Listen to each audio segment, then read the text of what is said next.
এই 24-এ আর কি দেখতে হবে বলেন তো? 52 দেখলাম, 71 দেখলাম, এখন দেখছি 88-এর বন্যা। কয়েকদিন আগেও আমার কাছে মনে হতো আমি আমার জীবনের সবচাইতে ভয়ঙ্কর বছর কাটিয়েছি 2020। কি পরিমাণে যে দোয়া করেছিলাম 2020 সালটা কত দ্রুত যাবে।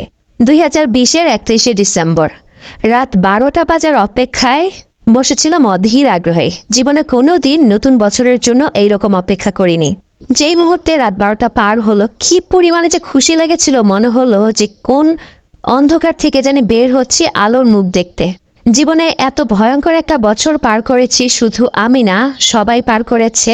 তবে এই 24-এ এসে সেই সালটাও আমার কাছে এত ভয়ঙ্কর মনে হচ্ছে না যতটা না এখন মনে হচ্ছে। এই 24-এ এসে মনে হচ্ছে বিপদ যেন বাঙালির পিছুই ছাড়ছে না। একটা বিপদ থেকে উদ্ধার না হতে হতে আমরা আরো গভীর বিপদে ঢুকে যাচ্ছি।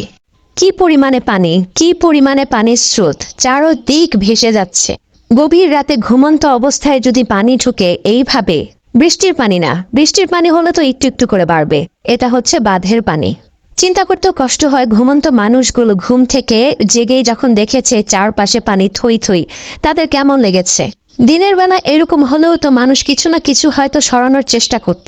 ঘুমন্ত অবস্থায় নিশ্চয়ই মানুষগুলো বুঝতেই পারেনি কখন পানিটা এত পরিমাণে বেড়ে গেছে, কখন মুরগির খামারের সকল মুরগি মরে ভেসে যাচ্ছে, কখন গোয়ালের গরু ভেসে যাচ্ছে, শেষ সম্বলটুকুও পানির নিচে। এখন তো নিজের জীবন বাঁচানোটাও যুদ্ধ। কি এক ভয়ঙ্কর পরিস্থিতি, তাই না? ফেসবুকে এই পোস্টগুলো যত দেখছি তত মনের দিক থেকে ভেঙে চুরে শেষ হয়ে যাচ্ছি। আল্লাহ একটার পর একটা বিপদ, এই বিপদ থেকে আল্লাহ আমাদেরকে কবে রক্ষা করবেন?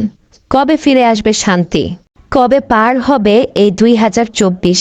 এই ভিডিওটা বেশ কিছুদিন আগের শুট করে রেখেছিলাম, কোনো একদিন আপুদের সাথে শেয়ার করব। তো সবশেষে এই মুহূর্তে যারা অথই পানিতে বিপদে আছেন তাদের জন্য আমার অনেক অনেক দোয়া। এখানেই বিদায় নিচ্ছি। আল্লাহ হাফেজ।